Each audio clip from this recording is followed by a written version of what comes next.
Hey guys, we got a special interview today with Mr. Eddie Mannis. He's running for House District 18. That primary is coming up here on August 6th with all this other stuff we got going on. Sam's in the room with me, and we're going to talk to Eddie Mannis about some of the different stuff going on. And we look forward to letting you guys know about Mr. Mannis and hearing back from you on the other side. All right, everybody, we got Eddie Mannis with us today. He's calling in, the busy man that he is, and we're trying to squeeze as much in as we can before this August 6th primary gets in. So I guess the first thing, Eddie, is, we understand that you had a mayoral run prior to this. I guess what got you into politics? I think, Seth, where I've always been is, since I was young, I've had a desire to really serve. And after being in the dry cleaning business for 35 years, it is a service industry. And I have said many times that we need good people to serve in government. Right. And I said it over and over and over. And I got to a point where I said, well, you keep saying that, so when is it going to be your time? Right. And look, I'm a native Knoxvillian. I had a passion to make Knoxville a better city. Right. And that's why I ran for mayor. And that was the single reason. It truly wasn't for a job. I said many times, I had a job, and I could stay there and do that, my daytime job for as long as I could. And I'd gotten it to where it was a pretty easy position. But there's a desire to make a difference. And I had the desire to make a difference in Knoxville if the voters would see it that way. And, things happen for a reason. And now moving on, I have a desire to try to make a difference in District 18. Excellent, because that rings very true to us. And I apologize. One of my co-hosts, Sam's here with me, and he'll chime in from time to time as well. Afternoon, sir. But that's kind of the genesis of this podcast, is that we, as a group of friends, talk all the time about politics and how important local politics is, and then we argue it to death and have no idea who's running for what. And I joke all the time that if we weren't doing this and we didn't just kind of stumble upon hey, we can call these people, we can do interviews with them, why not? I'm not sure I would know we had an August 6th election, or at least what's on it. Like, I would think that we had some primaries, which is, you're a primary, obviously, but the rest, like all the other stuff that's on there's some serious local general election stuff on this ballot that I would probably have barely even noticed the difference in who's doing what and all that stuff without it. So that's a big thing to me. I do need to say thank you on behalf of my dad. He got to take an honor air flight a few years ago, and he enjoyed that very much. I think that's a fantastic thing that you've been a part of. Oh, really? Wow. I'm glad to hear that. Yeah, I'm glad to hear it. I got Max, one of the other hosts of the show. We've been trying to get his dad to do it, but he's a little bit of a homebody. And he's getting up there, so but again, I know that's part of the reason for doing it, and I'm sure right now, even outside of the COVID part, I wouldn't want to send a group of guys up to DC to try to spectate on the different things going on. All right, we had an April flight scheduled and an October flight scheduled, and I've had to cancel them both, and looking at 2021, hopefully April 2021, we'll be able to start flying again. So. Well, good.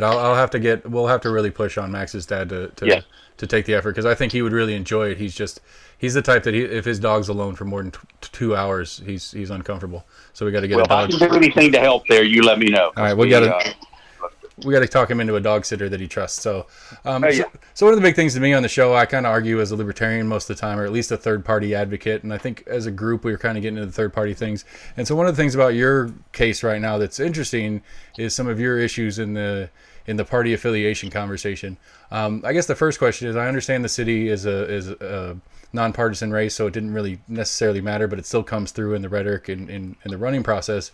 And so what it appears to me is that you've kind of gotten in trouble for running in that nonpartisan race, but getting some more central issues as part of your stance. And now the Republican Party is kind of pushing back against that. Is that accurate? You don't waste any time, do you, Seth? Well, we don't have a lot, so we got to get as much as we can when we can.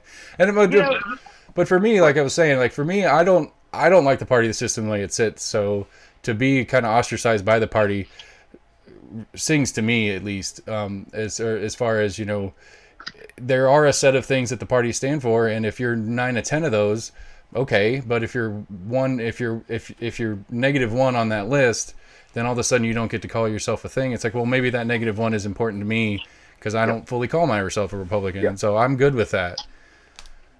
Seth, I think we've gotten to the point now where it's about purists, and that word is probably being overused a lot recently, but you have to be a purist. And I'm really not sure deep down that any of us are purists. I mean, I have, and I've tried my best to make this clear, but I have voted Republican, since I started voting.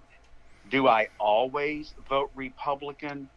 No, because I think through, I look at the candidate, and I've said many times that you need to look at the qualifications that the job requires and look at the candidate who best fits those qualifications. Right. It's like a resume for a job, and coming from business, that's the way I have to look at it. Right. And sorry, go ahead. And I think, what I see in my own voting record, it just so happens that I have voted Republican the largest percentage of my elections. But I also have an open mind, and I respect, and I've said this, I respect and admire a lot of Democrats as well. And yes, I have voted for Democrats. Right. And I don't regret that. Right. I think that's the way things should be. I mean, I think that's, this we talk about it a lot on the show. There's it's not a coincidence that there's a left and a right, or a Republican and Democrat, and a right or a wrong. Right. And I think that ideal that's started to resonate and started to become normal is one of the bigger problems we're having in politics right now. And so I mean, again, I don't, not to, blow smoke or anything, but I think that right there gave me the option, or at least gave me, like, that opened me up more to you as a candidate, in that, because the party didn't like you. Like, I respect that part of it. It's like, the party's opinion doesn't make the person. And if the person is only the party, then it doesn't matter who the person is. They're just playing the party game. And so that's one of the things that I take issue with when I watch candidates and doing stuff. And the rumor is, and I don't know if this is true, and you don't have to answer if you don't want to, that you voted for Gary Johnson in the last presidential. I did. I made that very clear. I did too. That's why I just wanted to say that somebody smart agrees with me, and I feel better about myself. and let me back up because I've almost have to try to cover everything I say now. But in the primary, I was a John Kasich fan. I was a John Kasich fan.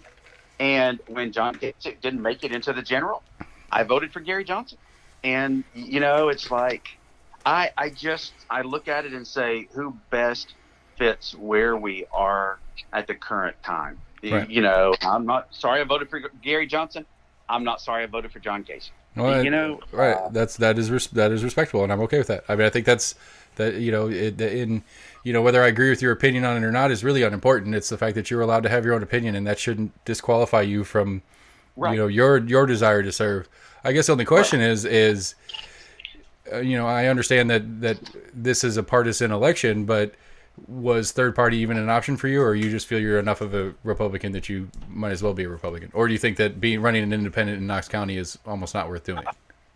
That's a good question. I really haven't thought much about, I guess probably if you really looked, because I'm not a purist, and I always say, can somebody define what Republican or Democrat really is? Because it's almost like, and maybe I should make this reference, but if somebody says you're not a Republican, it's almost like somebody saying you're not a Christian.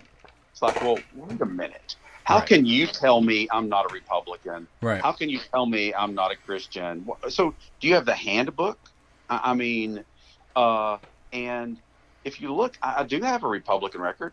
My contributions, my financial contributions to Republicans is about 97%, from 1994 until 2018, it was 100%. During a nonpartisan race, I chose to support candidates, that were Democrats, that were running, that were good people. So what more does it take? Right. I mean, again, I'm putting you on the spot because I like it. I don't know.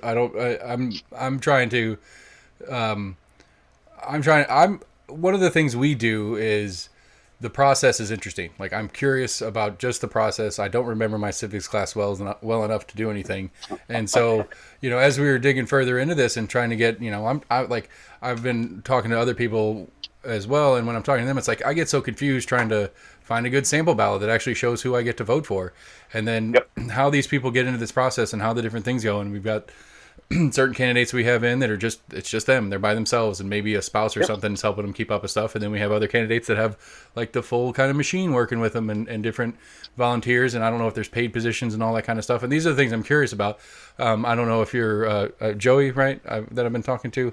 I don't know if Joey yes. I don't know if he mentioned that I'm trying to get him to come on the show, because I want to know what brings a person to want to do that. Like, I understand wanting to be a part of a thing, but not being the leader of the thing, but being behind a leader and having somebody that you feel is worth supporting, and not just supporting in your vote, but also supporting and helping them with the process. And I find that those are the things that I'm very interested in this, as well as the nuts and bolts of who should I vote for, and all these different parts and pieces. And so we're having a great time with it. Like, we honestly didn't expect to get a lot of traction on people. We figured people would be like, you guys don't do anything, we don't care about you. But I think this is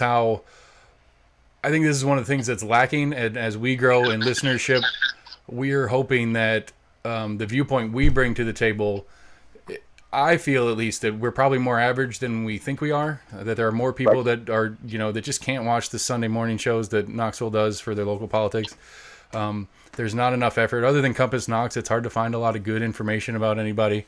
And I've really enjoyed. We had Jesse Mayshark on this weekend, and he was fantastically fun. And this primary that you're in is one of the ones that he was commenting as one of the good races to watch that's going on right now.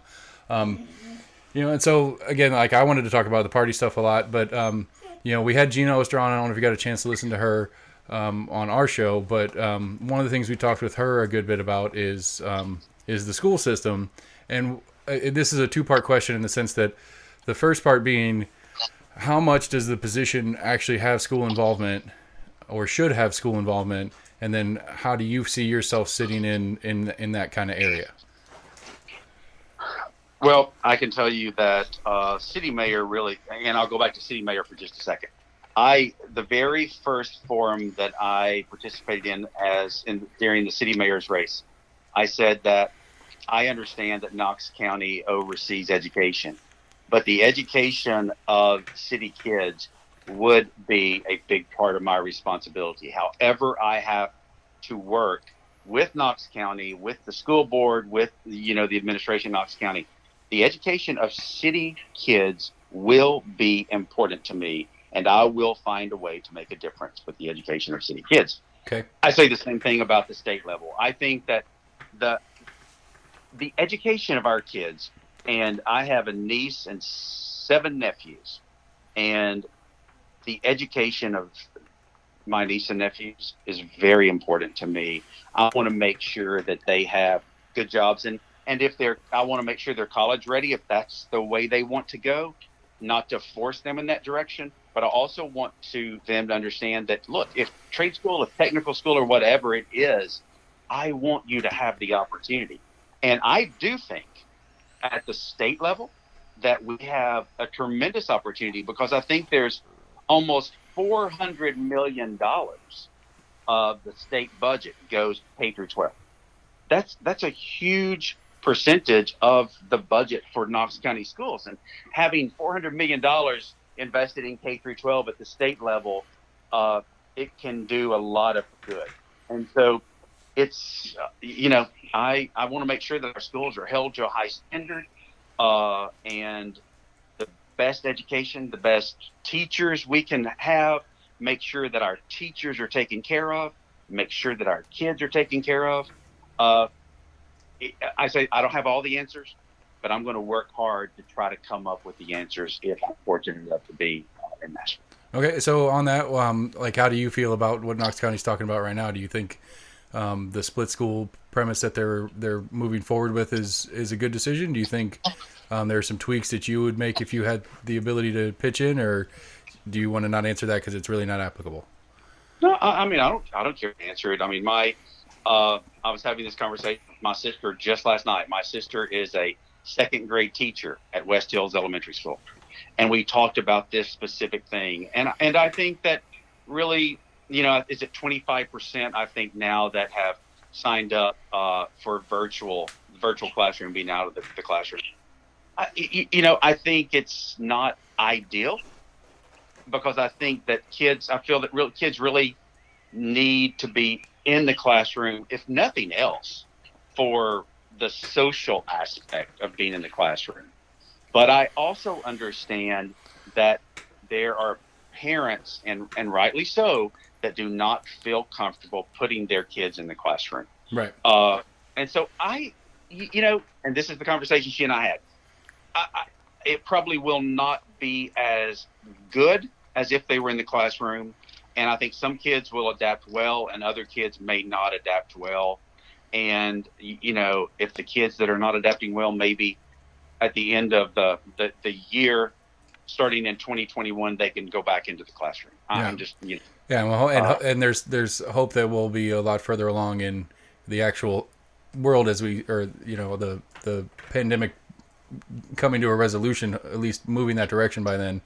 And well, it's all uncharted water. I mean, none of us really know what's going to work and what's not going to work. Even from a business perspective, I face new challenges every day through the pandemic. So we just have to make the best of it and make the best decisions we can and be able to be flexible and change as we move forward. Right. See, we made the decision that we're going to take our kids back to the school, and I was kind of hoping more kids would be out, so there would be more room in the for school. Your kids. Yeah, but I mean, and I respect, like, I've got parent friends that are keeping their kids out, and I got parent friends that are sending them too, and I mean, I think it's like you said, it's not ideal, but I think it gives parents the option. And depending on the lives of the parents as well as that ability to have that school. I'm not a teacher. I tried to be a teacher for a minute in college and decided that was not in my blood, and I would be a bad teacher if I continued down that path. So I switched modes. And the attempt at the end of the year last year was real rough for our household because I fight with my kids enough about other stuff. I don't need to have that. Trying to get them to sit down and listen to me like I'm a teacher wasn't really gonna stand. Okay, so what are the big things for me? And I'm like, this is something that I actually am considering, maybe petitioning to be a ballot item here in Knox County. Not this time around; it's too late. But I've been stuck on the idea of going metro in Knoxville. I feel like there's savings to be had in the way our government works locally. I am technically a county resident by 6 feet, and so I don't have to pay that extra tax, and I did that on purpose. But I think there's an inevitability in what's happening in Knoxville, and it's just something that's it's not directly campaign related. It's nothing that anybody's running on, obviously, but it's something that I find interesting, and somehow in answering the questions, I seem to learn a little bit more about the candidates when I ask that question. So, what are your thoughts about maybe Knoxville moving into a metro system and combining the county, city instead of having two separate governments? Well, if I can tell you, during the mayor's race in 2019, that was probably one of the questions that was asked most of the candidates. What is your take on metro government? And being a native Knoxvillian, I've been here. It has been on the ballot. I'm trying to remember the last time it was on the ballot. Jesse said like 25 years ago, so mid-90s. Yeah. I was thinking it was like 1996 or 97, something like that. Here's my take on it. And I can't help that I look at it from a business perspective. I do think there are redundancies. I was in city government and I saw the redundancies, had conversations about the redundancies to the point where, if I had been elected, there were some opportunities that I had a list of that said we could almost consolidate just some departments and still have city government, county government, because that's a ballot issue. But we could still consolidate some departments and have a smaller version of government and be much more efficient. Right. And on my list, I can't remember the entire list, but I think there are 7 or 8 departments that I would look at that could almost be a seamless integration. So I think what I'm saying is I think smaller form metro government would be a good thing.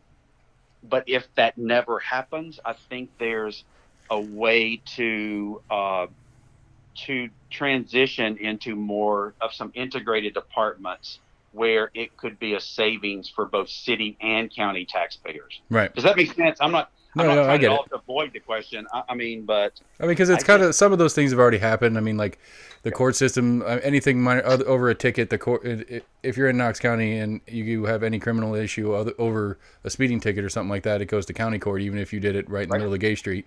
Yep. And so the detention and then the schools as well, they run as a county level, and there's not a separate city school board. Right. And, I understand that there's some of those things that are already divided that way, but there's definitely some that I think we could combine. And at some point, to me, I guess it's like, what's the point?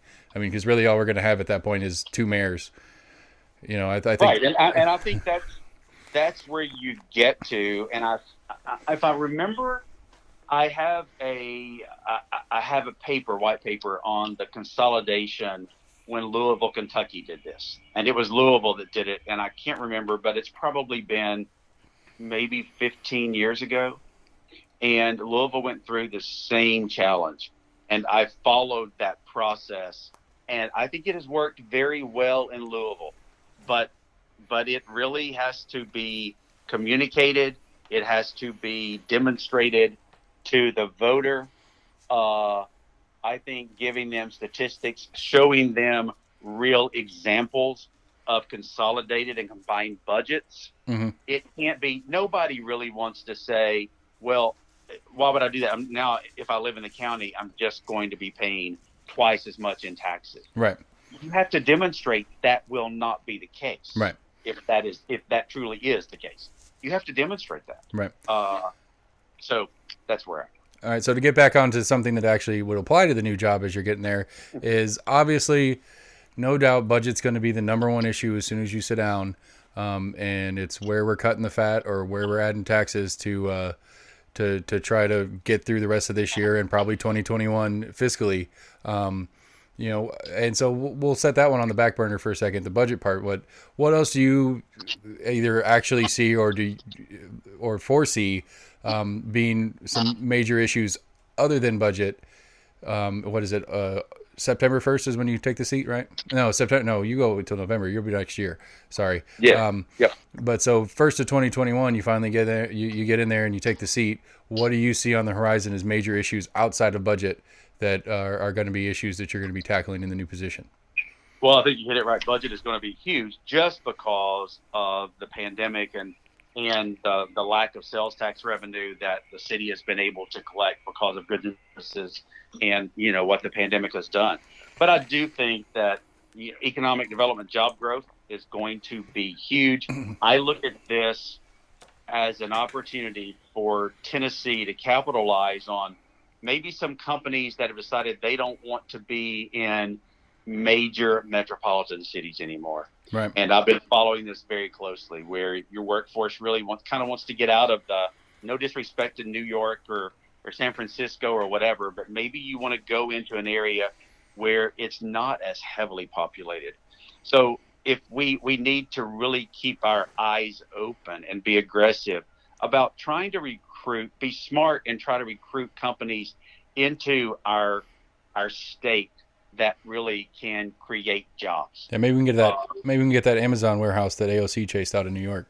Yeah, exactly. I mean, there's lots of opportunities. So and all different kinds of jobs. Look, I want to bring well-paying jobs, good-paying jobs into Tennessee, but I want to bring all kinds of jobs into Tennessee because we need manufacturing jobs.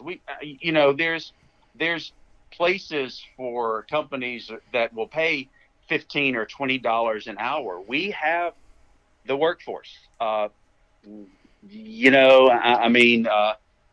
so that will be one of the things that I will look for. Being in business, I kind of know the challenges, and I know how government can make it really hard for businesses. So we need to, there are things that businesses should comply with. Right. Absolutely. But there are ways to streamline the operations to get businesses into the state. And that's going to be important for us. It'll be an important focus for me. And then I think, one of the things, obviously, after the pandemic, medical healthcare. I mean, I served on the Covenant Health Board for 8 years, and there is a challenge with with individuals from our community going to the emergency rooms, not having insurance, not having any coverage, and the hospitals are paying for it. It's not free medical care. I think it's called the EMTALA law that they can't turn away people. Right. So Well, you know, I was doing some research on that because that's something that I'm very interested in as well, and I understand that there's an indigent care contract with the county that's part of that, and it's certainly not market value for the services when right, they do have some of those. And that's something that's not going to be. I mean, it may be a state level issue as far as some of those how those contracts work, whether those contracts are with the state or with the particular municipalities that are they're locally in. But yeah, there's definitely healthcare is a big conversation, especially given the pandemic and stuff like that. I'm a free market guy. I'd like to see less regulations in the system to give people more yep, options and stuff like that. Because I have a hard time with my insurance. It's like, well, you have this short list, and it's like, well, I'm going on vacation. What happens when I'm out of state because I'm on vacation? And it's something basic. It's nothing catastrophic, but something basic, and I've got to pay 3 times as much because obviously this guy from 3 states away is not in my network and all that kind of stuff. I don't like the insurance companies in general. That's a whole separate thing. We don't need to go down that train. And then to go back a second to throw a very recent personal example of, government making it hard for business. My business partner and I are looking at opening a second location. We've done well through this pandemic, and we're trying to capitalize on it. Not the pandemic part, but the the growth we've had in our yeah, business. opportunity, right, Right. right. And we have a very odd set of circumstances of the unit we're wanting to move into, and just to ask a simple question like, am I going to be able to get permits for this, that, or the other because of the situation? I ended up being told to go down to city county, fill out a permit, and then when I get down there, there's a phone on the desk that says we're doing these all online now, and it's like, come on guys, help me out here. So I ended up having to go downtown essentially for nothing. Although it was honestly the easiest time I've ever had getting in and out of the city county building, um, Right, right. like Yeah. And ever. being able to park, Right. it's probably easier to park. Although So I did have to use some coins that I could have used somewhere else, but that's right. loading those parking meters. So, but okay, so then to push back into budget, what do you think is going to be? I don't know.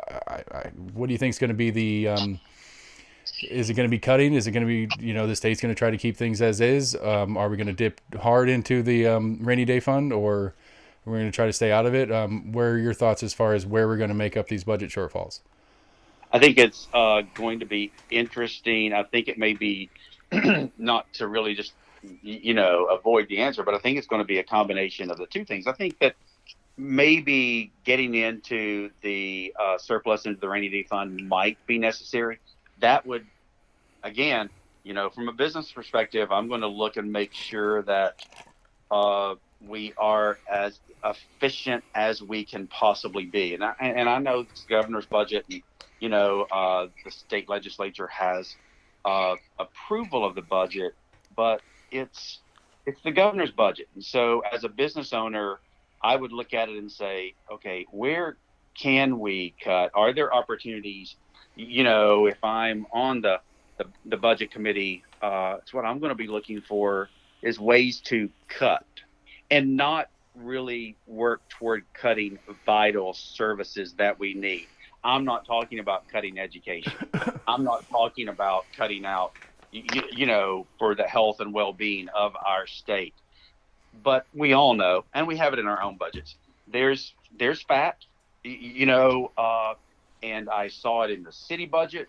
I went through 2 budget cycles within the city. I saw it in the city, and it's just, it's government. So, the state's budget is I think it's $40.8 billion, and so there's a lot of opportunity there. It's going to take a lot of line item looking over, saying how can we cut this, how can we shrink this item, in some cases maybe start with zero budgeting, $0 and kind of start up, but it's going to be a big task, because we don't know when we'll get to the end. It's not going to be over. I don't think that this pandemic really and the recovery is going to come in the next 2 or 3 months. I see it from a business standpoint myself, that the toll that it's taken on so many businesses. So I think it's going to be, we're going to have to be doing this for the long term, is looking at our budget. Fortunately, we've had during Governor Haslam's administration, he worked hard, as he did as mayor, to really build up a reserve, and Governor Lee is keeping that same pattern going. So it's going to be hard for the governor and his staff and the state legislature to get us through and navigate the waters for the next 3 years at least. I totally agree with that. I follow that. All right, so we'll close off with the hardest question I could come up with. Do you feel like this mask situation was required? Do you feel like it needed to be put into law, that there is it is a criminal offense essentially to not wear a mask in public? Do you think that's something that needed to happen, or do you? I told you I saved the tough one for the end. Yeah, and let me, full disclosure, Seth. We shifted our company to making masks because we were down 78%. I read about that. Yeah. Yeah. So I had to retool my company really quick to make masks, and it's unfortunate the mask thing has become a political issue. True. And it's Democrat, Republican, who's wearing masks, who's not. The whole criminalization and citing and fining individuals for not wearing masks is very troubling to me. Right. But people just not wearing masks to protect, it's to protect others. Maybe it's like you don't want to wear a mask to protect yourself because of, your freedom. So I hear that. I get it. But wear it to protect. Right. I'll wear it, honestly, to protect my dad and to protect my elderly relatives. And, it's called masking for a friend. Right. And so it being criminalized and you could get fined for not wearing a mask, I struggle with that. I wish people would just be smart and try to protect themselves. I fully agree with you on that, because like I said, I try to run as I most identify with libertarianism, and the libertarian says any law like that is ridiculous. But at the same time, the libertarian says we should be able to trust our public to do it and not force them to. And the fact that we can't trust it without forcing it is the bummer in the whole situation to me. Like this pandemic has probably been the biggest thing to question my libertarianism about, across a number of arguments I've had with 1,000 people about my libertarian values. So it's been very interesting. All right, we have taken as much of your time as I think we should. I want to give you a minute to give all your contact stuff. Anyways, if people somehow haven't heard enough about you already, where can they find more? Well, you can visit our website, eddiemannis.com. And what I would just ask, look, if you have any questions for me, just go to the website. Don't believe everything you read. Don't believe everything you hear. Just send me an email. We will respond. We'll get you the information. And that's at eddie@eddiemannis.com, or just go to the website, eddiemannis.com. And there's forms there. You can get to us and kind of research what we're up to there. And to back up your point on that, I wholly agree, because it's funny, because I'm sitting here and I got a stack of different flyers that I'm getting in the mailers, and one of the ones I got in front of me is one of your kind of attacking you mailers, and it's like they didn't work on me because, again, like I said earlier, I'm not really big on, I don't really care about party affiliation. So when they're going to call you not a Republican, that doesn't hurt my feelings. But I mean, I think you've been pretty clear about where you actually stand on these different issues, and to try to pick you apart for that detail is the least important on my list, at least. So early voting is going on right now. August 6th is the election. That is a Thursday, everybody. Everybody's used to Tuesday election, so everybody remember that it's a Thursday. Eddie, we can't thank you enough for coming on the show. I'd like to reach back and maybe touch back with you on the other side of this primary. I'd like to talk some more about the process when we're not on such a time crunch, about what it's been like for you as far as trying to balance getting into this with your personal life and all the other things that go along with that. Again, I can't thank you enough, and have a great day, and we will be in touch. Thanks, Seth. I enjoyed it. All right, thanks, sir. Bye. Take care. Bye. All right, guys, that was Eddie Mannis, and we appreciate him for stopping by. We are almost in agreement, almost agreement at gmail.com. Get us on Facebook. Get us on Twitter. Reach out. We've got a whole bunch lined up the first couple days in August to try to get as many as we can in before this August 6th election. We've got a number of other candidates from other districts coming in. So it's going to be a busy next couple of weeks to try to get as much info out to you guys as possible. We appreciate y'all for listening. And this is Almost an Agreement. It's your world. Live in it. I told you Sam was here.